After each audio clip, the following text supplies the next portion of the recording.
coming in from the bridge end into Grassington, we're in Upper Wharfdale. So Grassington sits in the Wharfdale Valley in the Yorkshire Dales National Park. River Wharf, so you can see to the map here, Grassington in the middle there, we're going to visit Burnsall as well on tour. So here we are in the centre of the village. Sheep present and correct. Dry stone walls, check. It was a beautiful sunny day. We're there.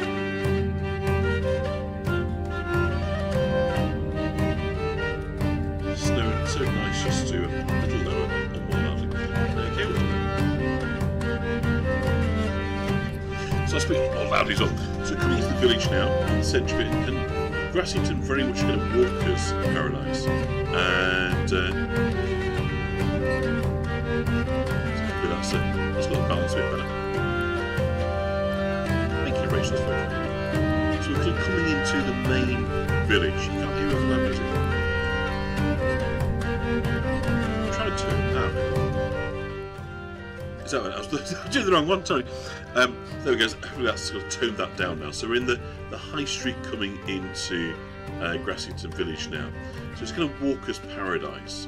For kind of many years, it's been the kind of seems a kind of gateway to the Dales, so that we can, it's a place where people will come to start their walking holiday, and that's much better. I was turning down the wrong source. I'm thinking, why isn't that working? But it's because I've turned down my volume rather than yours. So here we go. So beautiful village, stone walls. It's sort of tick really. It's got everything that you'd kind of hope to find. It's sat right in kind of valley in Wharfdale, created by the Wharfdale Glacier during the last ice age between 18,000 and 12,000 years ago. And as a result of that, it kind of stripped away and left all this stone very close to the surface. So all the stone is kind of built in the local quarry very nearby. As you can see here, there's kind of tractors going right the way through the midst of the village. The music will finish in a minute. It's just like an intro piece. So we're welcoming to kind of Grassington, and it's a place that is famous for its quarrying. The evidence of human settlement here dates back to the Neolithic time, as the kind of Stone Age, and there's been extensive archaeological evidence of Celtic, Roman, Anglo-Saxon settlements in the area, and many of the villages, including Grassington, derived from Anglo-Saxon settlements. And it's thought to be farmsteads surrounded by grass. So that's where the kind of name sort of comes from. And it's listed in the Domesday Book as part of an estates, including Linton, where we're going to visit a bit later on, and Freshfield. So the local residents generally think of Grassington as a village, but officially it is a town. It was granted a town charter in 1282, giving it the right to host a market. And just off the market square here, we're about to visit the museum. So today Grassington is mostly associated with sheep farming and tourism, very popular with walkers and those coming to search out locations for, of course, the TV show. But here we are in the museum. The town square, opposite the Devonshire Arms, or the Drovers Arms, as many of you will know it better. And I've managed to come across one of the trustees of this museum, who very kindly has agreed to show us one or two of the highlights. We'd like to say hello to everybody. Hello, everybody. And what's your name? And my name is Elaine Clare. Elaine Clare. Yes. Elaine, tell us a bit about this fabulous museum. Yes, this room is the original part of the museum. This dates from the early 1600s. Right. And it's very interesting to think of a whole family living here with their animals and their children, no doubt. A whole family in this A small space? whole family in this small space. Good you can Lord. see that the walls are quite wobbly, and as you come in, the wall here, through which you came, is very wide, and that's because it was the outside wall of the old cottage. Gosh. But I guess there wouldn't be much by way of heating. In front of us, this is the only source of heating, am I There right? would be a large fire there, an open fire, and the little range which is there at the moment is only half or even less than half as old as the cottage itself, because this is only Victorian. Yeah.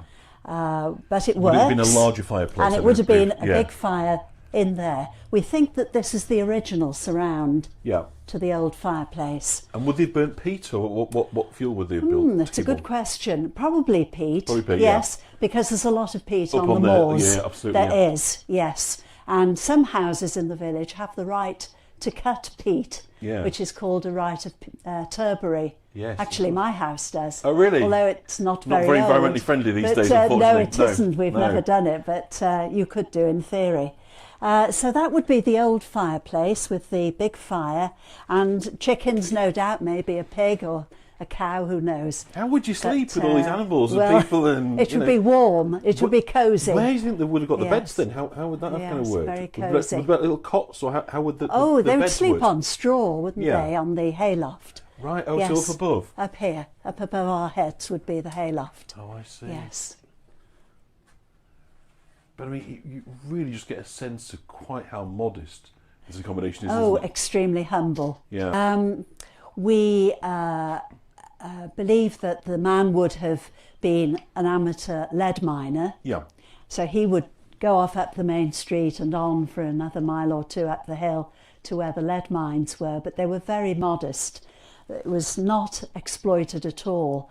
If he could get some lead, he would get some lead, but it wasn't an organised business really. And his wife, unless she had very small babies to look after, she would work at the mill Yeah. on the river, which was a textile mill, originally a corn mill from very early times, but then it became a textile mill. So she would work down there, and I think children would go with her who were not going to school. They would go to the mill as well. I see.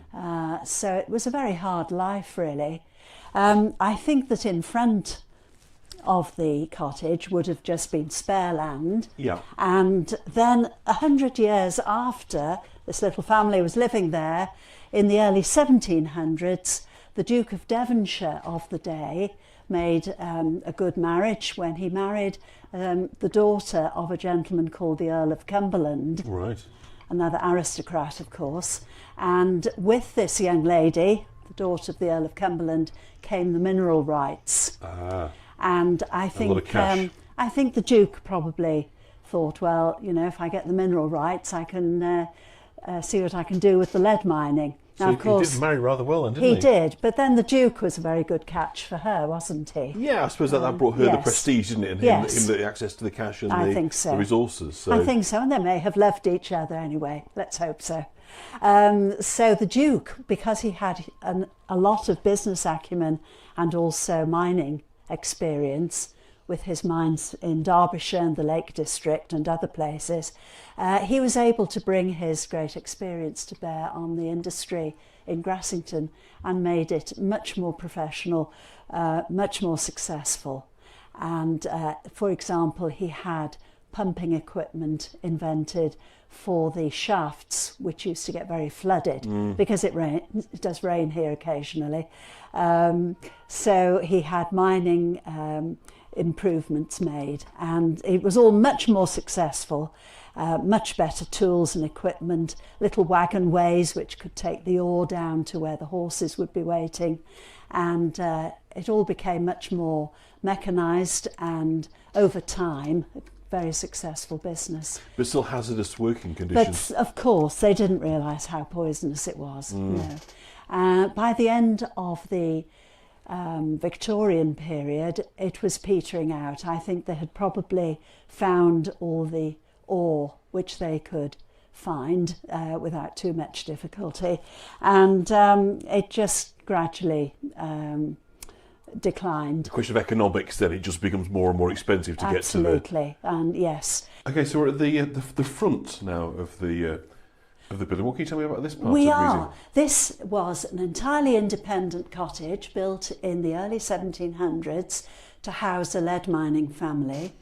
Perhaps you could see on the front wall, there's where the front door was, with the nice oak lintel. Oh, I see. Yeah.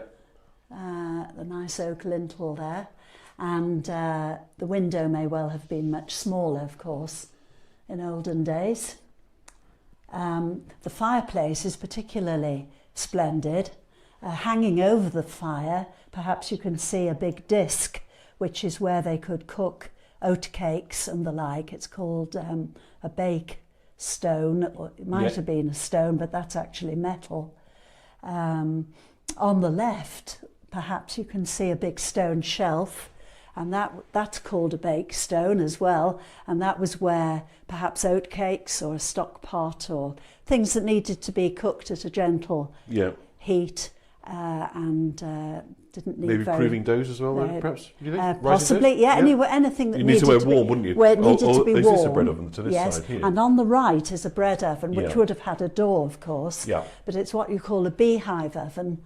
It has a point in the middle where it's up, so so it's heat's a always cone, going. So it circulates. And I dare say they put hot logs or something, or peat even, for the heat in there. So you get high temperatures in there, wouldn't you, with that circulating? You would.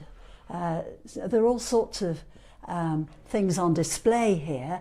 The peat barrow is a very nice example of a peat barrow, and the peat cutter hanging on the wall just behind it, where you can see it's wooden, but it has a metal frame, and on the lower edge is like a little shelf that protrudes outwards at right angles, and of course that's in order to have a squared off corner on a sod of peat.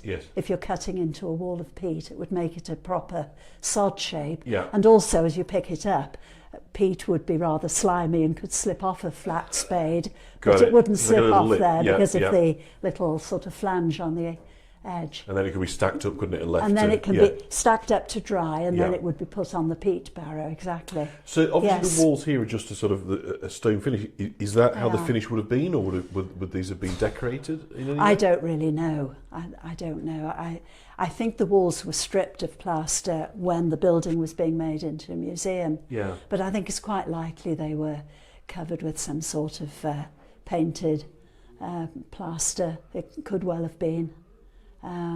This wall behind us here, this has been plastered at some time, but it's difficult to know. Indeed, and this is culinary related They items. are. Listen, super things here, yes. And again, these are just things that come out of people's homes in the local area. Absolutely. As they've cleared out. That's correct. It reminds me a lot of the York Castle Museum collection. Yes, I do know it, yes, indeed, yes. That's a lemon squeezer, which is rather nice, isn't it? It is, isn't it? I think you get too many lemons in years gone by in the Yorkshire Dales, but perhaps the weather was better then than it is today, who knows? Yes, well, I think fruit was imported from Spain, wasn't it, and Portugal, yes. Well, thank you so much for taking the time to just sort of show us your museum today. It's been an absolute delight. I know people, when I broadcast this, will very much enjoy this. So just tell us the name of the museum and how they can look for you online if they're interested in finding out a bit more. Right. We have a website, and it's under Grassington Folk Museum, and we're in the square in Grassington in Upper Wharfdale in North Yorkshire. That's brilliant. Thank you so much. It's lovely talking to you today. Great pleasure. Thank you. Wasn't she fabulous? An absolute kind of highlight of being as much about doing it live. I never actually did this live because I recorded all this, and when I went due to go live, it was absolutely teeming down with rain. So we did it from home. So obviously, you start to see now Darrowby cycle store scenes of obviously the James Herriott influence, as you might say. So just for those that kind of missed out or didn't sort of catch all of that, really, the story of Grassington really is that of a kind of a lead mining place. We think of it now as being sort of outdoors, countryside farming, tourism. But initially, it flourished through lead mining up until the 1880s, and that's when lead mining becomes uneconomic, and the kind of mines start to kind of close down. So that's a kind of divide, if you like, of the history, if you like, of this town. But then obviously village town, we want to call it. Obviously, it then moves much more into agriculture, which is the kind of the orthodox and a major employer for this part of Yorkshire, and the vast bulk of people living in these cottages would have been agricultural workers, and their lives would have been very, very Spartan indeed. Obviously, I've said this on many times in these kind of places, that the aesthetics now that we find very pleasing would actually have been very, very basic accommodation for people kind of living in these areas. The furniture that they would have had would have been very, very modest. A few chairs, literally a few sticks of furniture, as they might say. It is much nicer than London, Sarah, but London's wonderful too. So we must never get kind of too misty-eyed when we look at these beautiful villages. The reality, as you see here, the tractor taking up the sewerage onto the fields there, it's still very much dominated, but you can see there's a picture sort of coming up here of a couple sitting by a fire, not at the end of a working day on soft furniture, but on dining chairs. You know, it's very basic. The kettle hanging over the fire there. The range very similar to what we saw in the museum.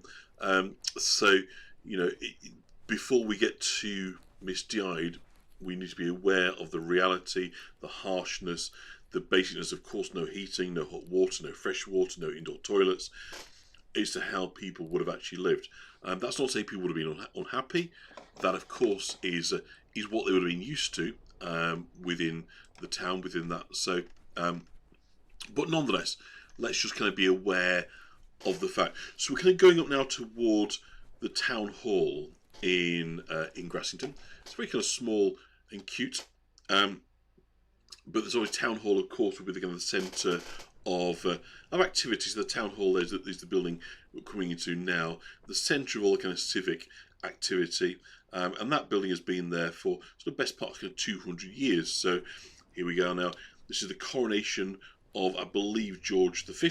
So in 1910, see God Save the King there on the front of it. You know, that these places and spaces, in effect, you know, become the social hubs, do they not, you know, of their kind of communities. So, you know, all the families that would live there, spend time there, these are, if you like, the central areas. But again, we're looking at more very, very modest size agricultural cottages. Now, a lot of them would have been holiday lets, of course. But lovely as they are, they would have been very small. Yeah, lovely clock. I want to kind of bring you down here to show you quite how, almost like the second you sort of step away from the village, we're back out into the agricultural, the rural, the characteristic, of course, Yorkshire Dales dry stone walls, Hardwick sheep. So Grassington is absolutely just on the edge of sheep farming area, hill farming, and so forth. There's kind of no separation. 1 minute you're in the village, the next minute you're on a kind of country lane, and it's fields and there's livestock and so forth. So hopefully that kind of helps to put it back in context. Of walking back in now, so towards the village, you're going to see the Methodist chapel in a minute. And this was an area, like a lot of agricultural areas, that was known for primitive Methodism. So Methodism, for those that aren't sort of so familiar with it, is a kind of branch of the Protestant faith. So it's a kind of non-conformist, whereby everything is primitive, everything is pretty simple. Everything from, of course, the dress of what the pastor would wear to the internal furnishings of the chapel. So we're on Chapel Street now. So the whole thing of primitive Methodism was keeping everything. That's a milk sale, by the way. So you'd knock on the door there and buy your milk. There's a cold cellar to keep the milk in, to keep it as long as possible. So yeah, primitive Methodism emerged in about 1810, the very early years of the 19th century. And it celebrated the kind of simple and unadorned. So you've not got the kind of flashy churches, no kind of spires, pillars. You know, it's all about very, very kind of simple forms of faith. They kind of attracted poor worshippers, and it was very kind of simple messaging: damnation, salvation, saints, sinners, you name it. So you've got the temperance ban there from 1902. So temperance, of course, about the rejection of alcohol. So the two go very much close hand in hand. Methodism and kind of refraining from alcohol were very much the kind of defining kind of cultural sort of points. So, of course, as a result of that, the village pubs may well have suffered with the Methodists. But we're walking our way kind of back in towards the kind of main village. Let me know if you've been to Grassington, by the way, because it's certainly a wonderful spot, very popular. But I appreciate that for many of you, it's a long way north, or it's kind of in a completely different country, so you may not have been. The old schoolhouse, and of course, historically, it would have been incredibly inaccessible. Until the railway kind of opened up, Grassington would have in effect been completely cut off. So the arrival of the railways kind of generated a great excitement, and like in a lot of places, they held civic events to mark the cutting of the first sod. Oh, SL's been there, fantastic. Of earth, and that happened here in 1900. So most of the buildings you're looking at predates the railways. Hard to park, yeah, absolutely. They're not redesigned to drive around. You really are better off going down into the car park at the bottom of the village, the national park one, or coming by bus. Public transport often is far and away the best way to visit these locations, simply because then you can just get off the bus, have a walk around, and then when you finish, get back on a bus and be transported to the next place. But isn't it just lovely? And I think, as with so many of these places, it's the uniformity that they're all built, obviously, of the same stone, that just gives that kind of that consistent feel. So we've got dairies working there, of course. So there's still agricultural activity within this area. It's not kind of been transitioned completely away from agriculture towards tourism. It's agricultural communities supported by tourism, I think is probably the good way to sort of put it. Catherine's enjoying it. She'll have pens out, no doubt. Spot a scene, hopefully you like, Catherine, and do as a sketch. There's lovely dry stone walls, an artist's dream. Deirdre went to see the fell racing. For those who don't know, fells, by the way, are these hillsides that you find both in the Yorkshire Dales and the Lake District, and of course the Dales and the Lake District kind of back onto each other. And so fells are kind of low, sort of steep hills, not low steep, but rather low, not especially steep hills that just kind of steadily go upwards rather than if you like, go upwards. They're not going to go into big peaks. That's fells in the background there that you're looking at there. So kind of raised upper ground. And of course the sheep are very, very happy to graze on the fells, but it's not always the case that the grass will grow up there. So it depends on the kind of the soil and the underlying kind of composition as to whether grass will grow. So some fells are very kind of like gorse and heather in a kind of rough, but some will have a good pasture land and you can keep animals up there. So sometimes you'll see animals dotted on the hillside, in other places much, much less. Parts of Yorkshire have been to a fascinating, Sarah. Yeah, I mean Yorkshire is a wonderful, I think, combination of towns, of cities, of villages, of coast, of rural areas like this, very kind of bucolic. So I think we've got a fantastic mix in terms of places that you can visit. But Grassington is definitely one of those kind of places that I think inspires an awful lot of people. So the railway brought a lot more workers to the town as well. And so again, you're sort of seeing people in people's houses there. But obviously the lead mining wound down, so it was the limestone quarries or poorly paid agricultural labouring. So none of the work was very well paid, if you like. So we've still got, as I say, you saw the dairy there. There's still, sort of stuff going on in the village, but overwhelmingly now it is orientated, of course, towards the visitor economy, cafes, hotels, and so of course the decision to coming down Gar's Lane now into the town square, the decision to film All Creatures Great and Small here was a massive shot in the arm economically, and because obviously that's now going to its fourth season, I believe, for sort of 2 months a year, people are getting paid to transform their businesses back into the 1930s, early 1940s. So it's hugely advantageous for them.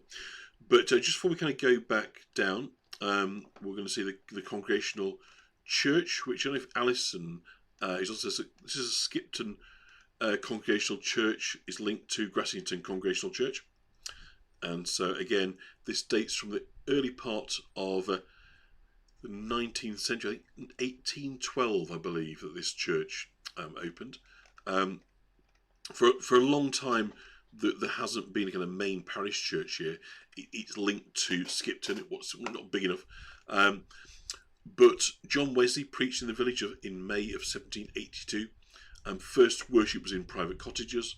but then the community resolved to build a place of worship, and so this church was a result of that, sort of fundraised from the community, and it was built between 1811 and late 2A. Bev, I wouldn't say for traffic, it's very, very difficult. You just kind of pull in and kind of wait. I mean, nominally, yes. But in reality, there's very few places. You've got passing places, so the ability to actually for traffic to move from one side to the other. So we've got the grave of William Thompson here, late husband of Margaret Thompson of Grassington, who died in 1816. So only just after. So this opened in 1811-12, 1816. So it's one of the earliest kind of graves in the graveyard. So that's been kind of serving the village for over 200 years now. So that congregation mostly poor mill workers, miners, country labourers. So the contributions from the collection plate were low. As a result, at several points in the 19th century, the church faced closure. It's a very modest church, you can see. But the Skipton Congregational Church, they helped them out on several occasions. And so the church managed to survive and has been a feature of local life for over 200 years now. You can see the keystone there, saying 1812. We're remaking Creatures TV series. Yeah, absolutely. So that's being filmed here. I'm going to go to the town square in a minute and have a look at the filming locations. 4th season, I believe, coming up. So on Channel 5 in the UK, PBS in America. So if you haven't caught it already, do look out for it. Delightful show. The story, of course, of James Herriott, the most famous TV vet. So this is Gars Lane. So in 1989, by the way, that church was listed by English Heritage in its historic value. So we're coming in now. When I filmed this, was just after they'd left from filming All Creatures Great and Small. So you'll see in a minute there's quite a lot of the kind of TV adverts still in place. But who recognises this place? I'll just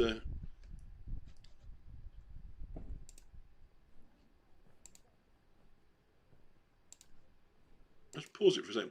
Does anybody recognise this place? Anybody know what is it? It does look slightly different. I'm just waiting for you for the chat to kind of catch up because you're a few seconds behind me. So does anybody know? Yeah, I love the original series too. Original series filmed here? No, it wasn't, Leslie. The original season was filmed elsewhere. Anybody want to recognise what this building is? Plays a pretty central part in the TV show.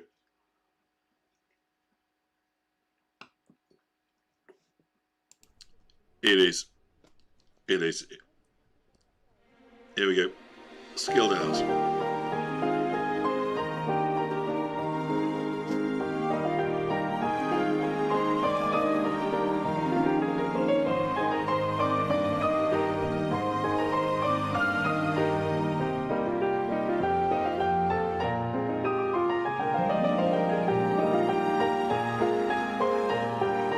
We can see there we've got a Tristan, Siegfried, not Tristan, coming out of the house. And you'll notice, and if you notice, it's very clever, but those pillars that you can see in your picture, they aren't there. It's all CGI, computer generated. So clever. You'd never guess. That's why I wonder if anybody would notice, because obviously it looks a little bit different to how it does in the TV show. But yeah, this is Skeldale House. So this is obviously where Siegfried's practices, Siegfried Farnan. Actually, the original practice in the North Yorkshire town of Thirsk. They added the porch, absolutely, Leslie. So you can see here, he's about to have his cushion there for a little tricky woo to get handed to him in that picture. So when the filmmakers looked at Grassington, they decided it was so perfect for Darrowby because, in effect, it was unchanged. So this is obviously the fictional town where the young, newly qualified Scottish vet James Herriott comes to start his career in the late 1930s, just for the outbreak of the Second World War. There's Tristan taking Tricky Woo for a walk, little Tricky Woo, the Pekingese. So coming around from Skeldale House, we'll just show you kind of what's around the corner, what he's going to find. And so Skeldale House, of course, is home to the surgery and run by Mrs. Hall. There's a wonderful sheep there with an avocet. Bird on it, which is a native protected species of the North Yorkshire Moors National Park. So that was Samuel West, by the way. So wandering back into the square, we're going to see more locations now in the TV show. So again, it does look so real. The CGI is incredibly clever. So again, coming in, you'll see the old signs there on the side of the building. So historic signs. So they just finished filming when I was here, and whilst kind of centre was historic, of course, they need to strip away some of the sort of trappings, if you like, of the modern world. So consequently, what you see on the TV show is slightly different to what's there in person, but it's kind of close enough, I think, for us to work out. So can anybody work out? Just pause that there. Can anybody work out what the building on the right hand side? Sorry, so right here is the Stripy Badger bookshop. But who can remember, or who thinks they might know, what it is in the fictional town of Darrowby in the 1930s, the TV show? What does it become? Anyone remember? And it's slightly slow on the chat, so I'll just give you a little bit longer. I'm just going to come through with that. It's got obviously the drovers in the middle. So what is the Stripy Badger bookshop in the TV show? Okay. It will show itself to be. So there's a Stripy Badger from the front.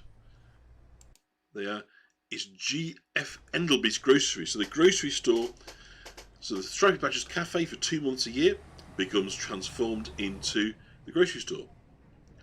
You'll notice actually that next to Siegfried, Mrs. Hall, and I can't read the name, his love interest there, but on his kind of left hand side.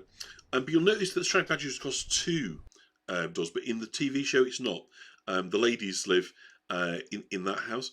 So again, slightly kind of changing the feel of it. Essentially, it's the same place, but it's amazing by just taking down the kind of doorway. So again, our kind of next one is J.E. Dean hosiers and drapers. There are going to be hosiers and drapers in this day and age, do we? But that's what the next door transforms to. Again, you see Tristan just sticking around the corner. So Dorothy, that's the name of the lady, wasn't it? I just remember what she was called there. So J.E. Dean hosiers and drapers. So the next one, of course, is the village pub, and this is the Devonshire Arms. Remember the lady in the museum was telling us that the Duke of Devonshire had bought, in effect, the villagers, the mining. So normally it's called the Devonshire Arms, but of course on TV it's the Drovers Arms. So drovers, of course, being people that move sheep, move animals across the countryside to market. So because it just finished, it's all the Drovers Arms signs up there. So it was lovely to come and visit the village when so much of the TV kind of filming was still kind of in place. So obviously Market Day was kind of captured there. It was a really kind of important day, and it's one episode of the TV show where once they've had Market Day, the vets come to the pub and then they get paid because the farmers have made the money, so they pay for the veterinary care, the medicines and so forth. So Market Day, an incredibly important part of the kind of culture and the economics, if you like, and the economic kind of flow of these towns. So again, Handley's booksellers. So it's the same units, but it's just lovely to see how they kind of transformed. It's so clever. So it says, and you remember Walkers? So we've got Darrowby Ironmongers and Darrowby Cycle Stores are both in 2 different seasons using the same ones. So the Rustic Rabbit becomes, wait for it,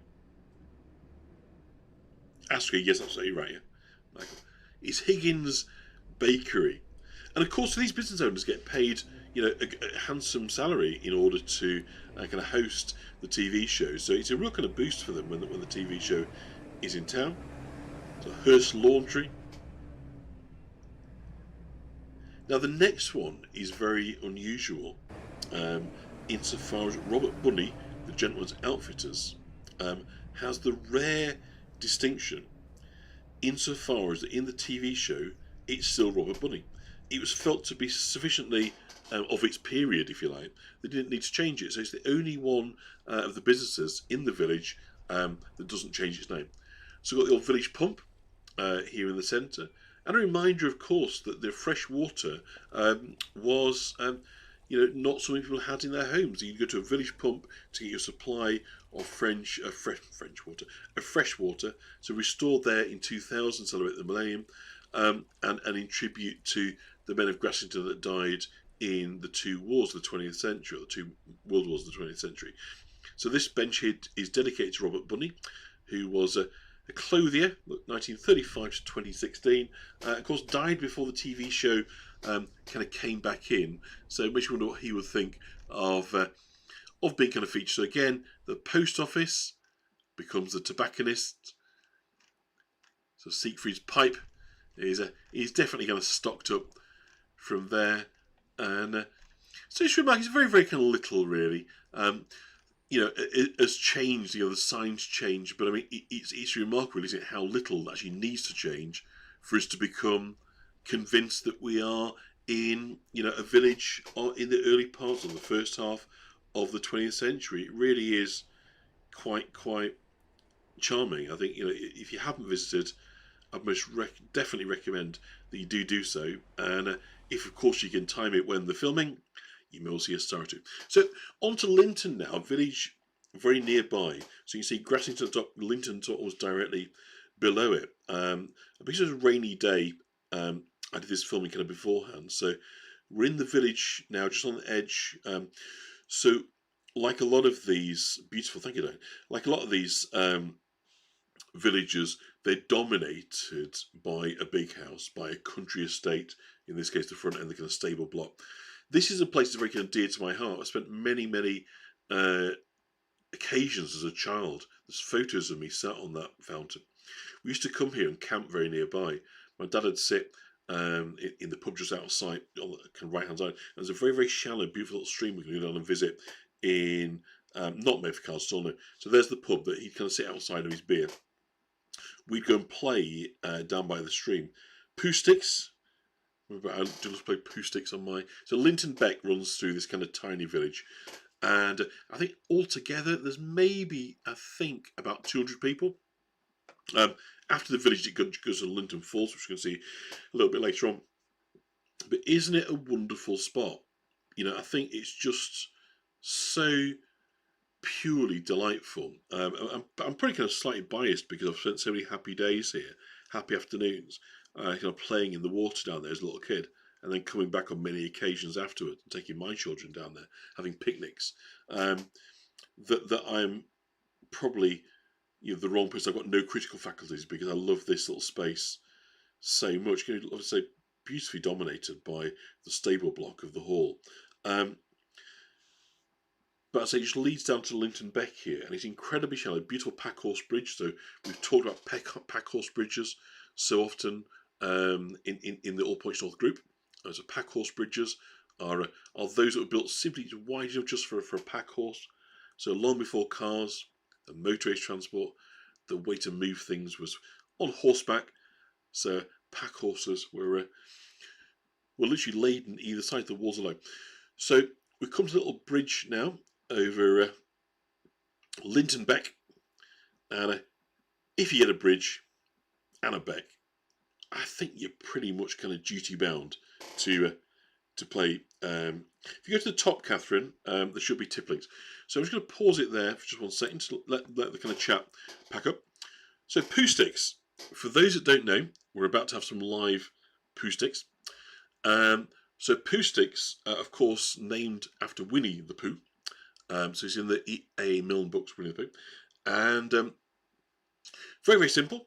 You get 2 sticks. They should be of pretty much equal length and size and weight. You have to make them look slightly different to maybe peel a bit of bark off one so you can differentiate. And the idea is you drop them in the side of the river, the sort of downstream, if you like. So the twigs, when you drop them in, are going to flow under the river, under the bridge, and you turn around and you watch which one is going to come first. So that's it. I mean, it's sounding more complicated than it is, but it's very easy. So in a minute, you're going to see me hold up 2 sticks, and you're going to make a decision about which one you think is going to be the winner. So beautiful, clear, shallow water, and when you see water like this, only one thing springs to mind. So should be a tip link at the top of the chat. So Beck is a small stream, absolutely, but isn't it beautiful? It is so beautiful. This is Linton Village, as I say, in Upper Wharfdale in the North Yorkshire Moors National Park. So I'm just going to panic. I thought the poo sticks were coming slightly earlier than there's a Packhorse bridge over there. So in just one moment we will get to poo sticks. And can't see the link. Oh, okay. Sorry about that. I thought it was in, but maybe not. It was in. Oh well, never mind. We'll find it later on. So here we are. Here's me picking some poo sticks. So you get 2 sticks, as I say. They have to be of pretty much the same weight. Yeah, no, sorry. Apparently they're not on there. I had put them on, but obviously it's weird. So there we go. So one, you get a yellow tip at the top, and one's brown. You've got to decide, is it going to be brown? Is it going to be yellow? It's going to be brown, it's going to be yellow. So make your choices. The great poo stick derby is about to get underway. And there's no link today, Fran, apparently. I've messed up. So in they go to the water. Is it going to be brown? Is it going to be yellow? Here we comes. Here we come. Here they come. And it is slow-mo here to up the drama.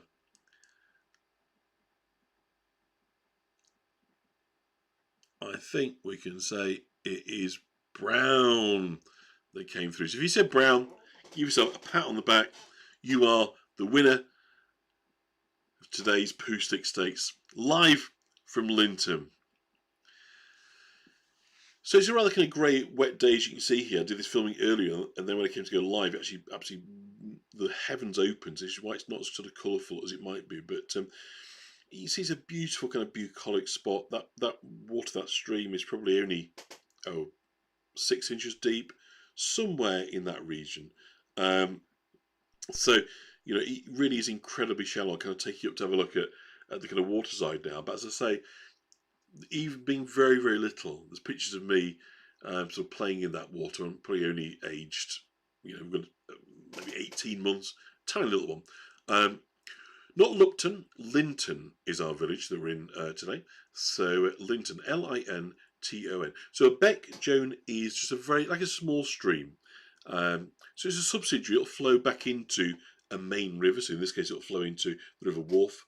Which is it's a low passage of water that runs through the village. You can just see, as I kind of walk in here, how very, very shallow, also very clean, very clear the water is. It's literally interesting, but look at that. I mean, isn't that stunning? If I haven't sold Linton to you, I've not done my job, because it is absolutely delightful. So I say on our right-hand side, we've got the Packhorse Bridge. So the bridge is built, obviously, to carry across the water. Thank you, Daisy. You see a sort of slight damming effect there of the kind of stones going across. Catherine, been lovely to have you with us. Do come again very, very soon. I've definitely enjoyed spending time in your company. Give it a like. Thank you very much, Leslie. That's good. So Packhorse Bridge is very low, and you see the low wall. And the reason for that is that the horses would have like a bale to carry either side, like a saddlebags, right? And so the walls have to be low, otherwise they get stuck. So you can imagine that's just like the low wall is at the height of the bottom of the saddlebags either side of the horses. So you see how narrow it is. It's not much wider than a person, because it's literally just wide enough for a pony to come across. But these Packhorse bridges really kind of crisscross the Dales, the Lake District, kind of northern rural England. They're everywhere. And they're so cute. They're kind of a wonderful kind of place. Thank you, Alan. That's wonderful.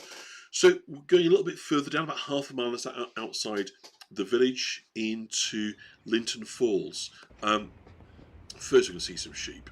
I thought I'd film some sheep with you. We'll have a look at the church in a minute. First, the Skeldale sheep. And aren't they beautiful? They're found kind of extensively in the Dales, the Lakes, and northern England. Absolutely delightful. They're kind of noted for their off-white wool, their curled horns, and they're kind of white around the noses. And both the males and the females grow horns. So that's kind of good to know that you're not necessarily always looking at a male when you see sort of curly horns. And they're kind of bred principally from lamb and mutton. Whispering, that's awful, isn't it? I shouldn't say that. He's looking at me now again. What are you on about, lamb and mutton?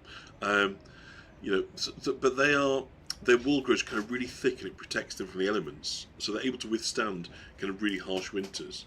but as a result the fleece can be very kind of tough to detangle, and so it's worth very little. But actually they're using it increasingly in insulation, believe it or not. So what was once kind of waste products are now actually kind of really, useful. Do you know what I mean? So as we go forward, they're kind of finding uses for this, but it's not. You're not going to have a cardi. It's not like Angora or anything like that. It's pretty much kind of tough as old boots, because obviously they're outside pretty much all year round, these sheep. So it's a big sort of fat, layered, kind of sheepskin. But the mother was starting to get a bit stressed at this phase. I was kind of walking along, but obviously she got lambs with me, and she was starting to give me pretty mucky looks. So at this point, I thought it kind of best to kind of back off really and not do much more filming, because I didn't want to kind of upset the mother. But I just thought it was nice to kind of bring it to closer, and again, just that sense of. So walking down now towards Linton Falls. So again, another kind of bend on the river, and compared to something of a mill pond that we saw in Linton, we're now kind of 5 minutes sort of further upstream. You're going to see very, very different water. So obviously, as the stream comes in here, you'll see it kind of eddying. But as it comes round the bend here in the river, you can see here the little wedge that humans can get through, but sheep won't. So this is all about controlling livestock. Oh, bit muddy. I'm wishing I'd put my boots on now. I wonder how many feet it takes to make an indentation. I'll get the curve on there. How many sets of boots does that take to create it? So the river now comes round in something of a swoop, and we will come from this side first and show where it's about to take a dive. So we're just going to head down now and follow that path there to the bridge, and we'll pick up with the falls. So back over the bridge now, we follow the path around the river on our left hand side, and going to see some pretty dramatic waterfalls in a moment as it kind of cascades down a level. So hopefully we get across this bridge and get a good view, because I think that's the way it's been designed for us to view. You can see winching gear here, evidence obviously of private means of controlling the water.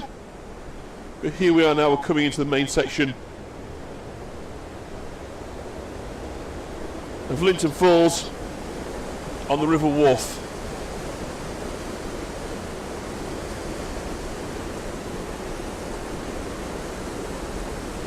Pretty dramatic, I think you'll agree. I'll just come around this side so you can get a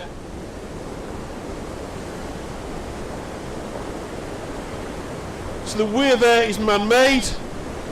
Then over to Richmond, you see there's one further upstream as well. If I go in a little bit, you can hopefully get a sense that that is a deliberately made ridge. There's another one further up, which basically was done to create movement in the water so that the water mills could be driven faster. So it's about the sheep farming, textile industry. That's what's been deliberately used here in the river, creating, if you like, multiple layers, all this eddying then onto the rocks. So a great deal of turbulence, and as you can see there with the winch gear and the sluice gate there, these would have been mill buildings that sat here, water powered, to in effect be involved in the production of textiles, and in particular washing of sheep's fleeces. So hope you get the volume here. It's pretty loud, it has to be said. Have a look on the other side. You'll see as it comes down, again, water wheels will be located on this side here, making the most of the energy of the water to turn the wheels in mill buildings on this side of the river, before the water, as you see, becomes quite still again on its way down towards Grassington. So it really is sort of clever harnessing of nature, really, a bit of gravity that creates, in effect, a source of power. So as we look for alternative source of power, in this era of reducing our reliance on carbon, it may be that water power is something that is going to be looked at again, because it works. And also it looks fantastic, you know, so that's a win-win for you. So this is some drone footage that I did, which is running now across the weir, and they run it to the hydroelectric. Very clever in Grassington. They use hydroelectric power. In other words, water generates electricity. So you see the mill running up here, and there you go. There's a picture of the mill. It is that is what generates most electricity for. Just walk us to the side of the bridge here, so you just get kind of sense of the Yorkshire Dales landscape we're set against here. You see a path that runs, I think, across to Burnsall, if I'm right, or maybe Kettlewell, I'm not quite sure. But the Dales is crisscrossed by these ancient routes, and these are the pack routes. So people driving their animals to the marketplaces would follow these closely delineated, and of course you've got the traditional dry stone walls. And there's somewhere in the region, I believe, of 5,000 miles of dry stone walls. So yeah, so it's up to Grassington. So you can see there, look, the Dales Way footpath, the car park, that's up to Grassington. Linton's just behind where we've just come from. And then we've got Hebden and Burnsall is down by the riverbank. So I think we'll head down to Burnsall next.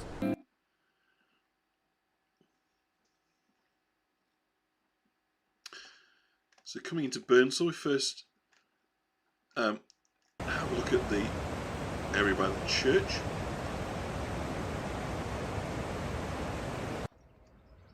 This is the parish church of St Michael and all the angels. Beautiful 14th century parish church that is set by the River Wharf. It's an absolutely beautiful spot.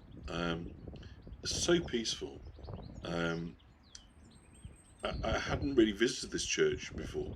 I was absolutely kind of blown away just by the beauty of the setting, the whole thing. It's so sort of peaceful. You can just hear sort of water in the background. You've got the Linton Mill just there on the kind of right hand side of your picture. So sort of low rumbling of water. You could hear. First of all, cross. Always make the opportunity to highlight wherever I go these places that mark obviously the sacrifice that was made by the young man, and no matter how small, no matter how remote a village is, you're going to find these. This is for the Royal Flying Corps. It's interesting. In 1918, not many. It was very late in the Flying Corps. They became the Royal Air Force very soon afterwards. So a sweeping view now across Burnsall, and Burnsall is one of the kind of probably most visited places in the Yorkshire Dales. There's been a crossing over the river since the early part of the 13th century. So there's been a village we know for at least 700 years here. So looking down now over the view, it's just beautiful, isn't it? I mean, everybody loves Burnsall, and in summer this place is swarming. So it's so nice for me to be able to show you where there's no people. I think I did this midweek. You know, it was off season, probably springtime, I think. I can't remember. Anyway, whatever I did, it was off season. Yeah, I think you should, Elizabeth. Always take time. So the Burnsall Bridge is coming into. So the first bridge, I say, dates to about 1275. So for our final village, we're arrived at Burnsall. So again, we're now about 4 miles away from sort of Grassington, and I think, you know, for my money, this is one of those perfect spots on the tour obviously in the Yorkshire Dales. This wonderful kind of Burnsall Bridge here. I'm going to take us round. As you can see here, the River Wharf is curving round into this kind of landscape. I'll just go out a little bit and give you a bit of a wide shot there to kind of get a sense of the kind of panorama of the landscape that we're looking at. It really is a wonderful spot. Again, just a small village characterised once more by this dark limestone buildings, very characterful, hardly changed in 150 years or so. Let's go and have a look down at the river. and it really kind of meanders. I mean, I absolutely love this spot. I think it's a wonderful bridge. We'll go up and do a little bit of a shot from the bridge in a minute, give you a little look at that. But isn't it something, this landscape? This is what they talk about. When they talk about the Yorkshire Dales, this is what I think of. Burnsall, Grassington, Linton, Wharfdale. The upper Dales are wonderful as well. Very beautiful, very wild, very different. But I think this is kind of most people's version of the kind of picture postcard villages, you know, kind of a perfect Yorkshire country villages of the Dales. They tend to have these sort of villages in mind. So let's take you up here and I'll show you. Finish up for a pint actually in the pub there. I think I've earned that after this day of hardships and disappointment. But let's just take you across the bridge and we'll just get a sort of viewing platform from the other side. There is a cricket field down here and a place where lots of families come and picnic, bank holidays and weekends.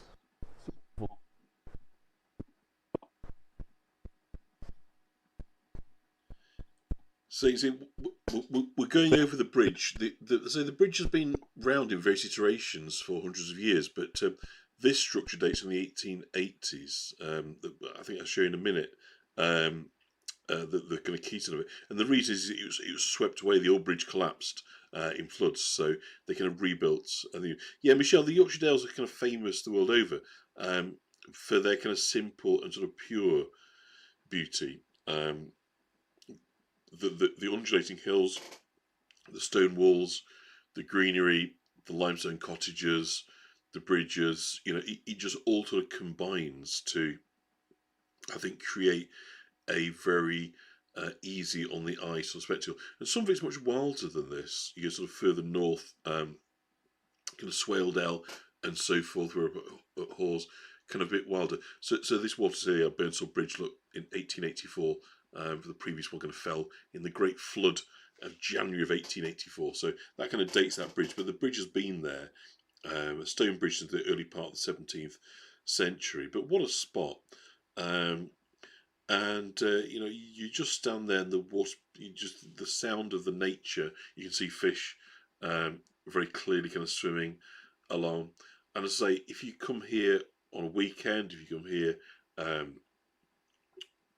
during the summer season, then the field in front of us here will be completely full of families picnicking.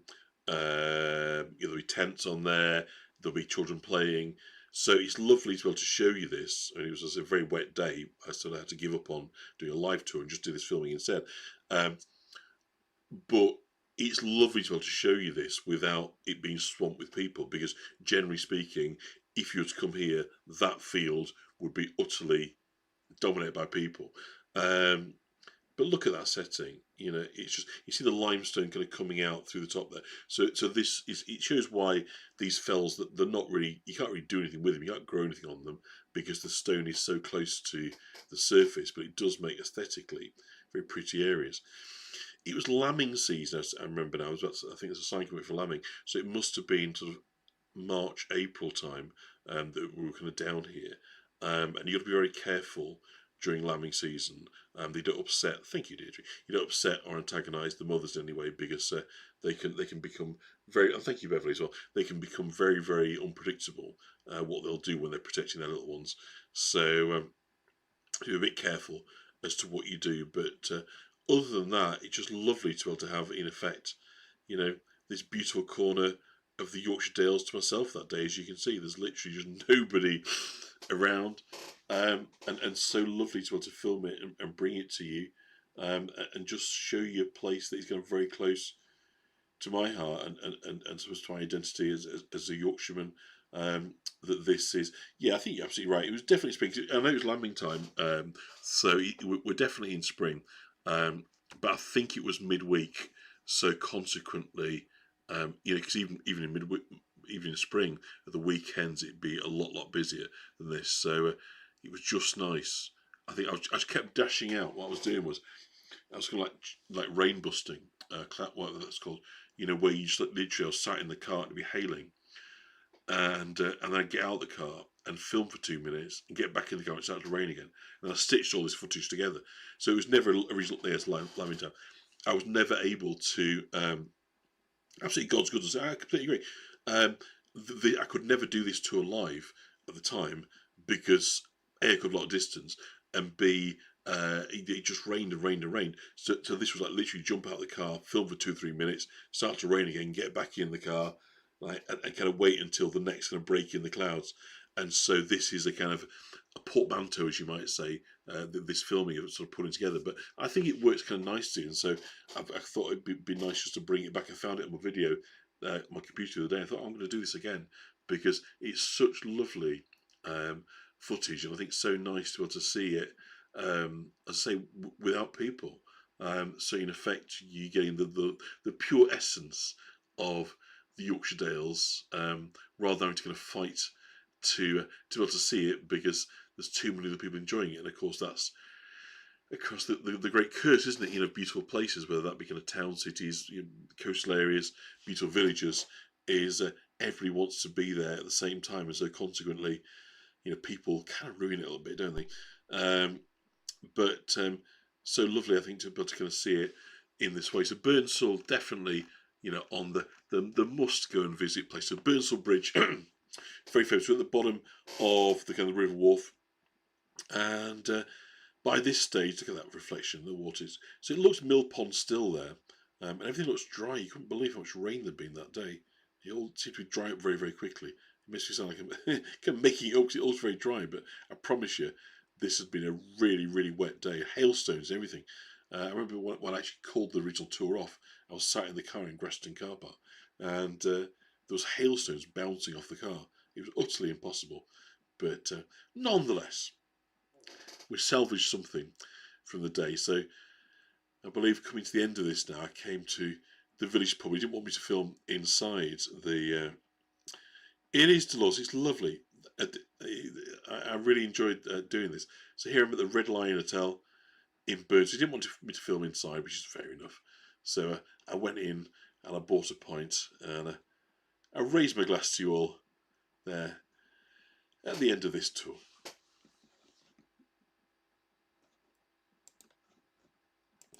So I do you enjoyed that sort of compilation, really, of footage that was, I say, shot last year, early part of last year, that I edited together to be a tour. And I know, and I often hear people say, I wish there was fewer at-home tours. And I understand the reasons why. You only get destinations.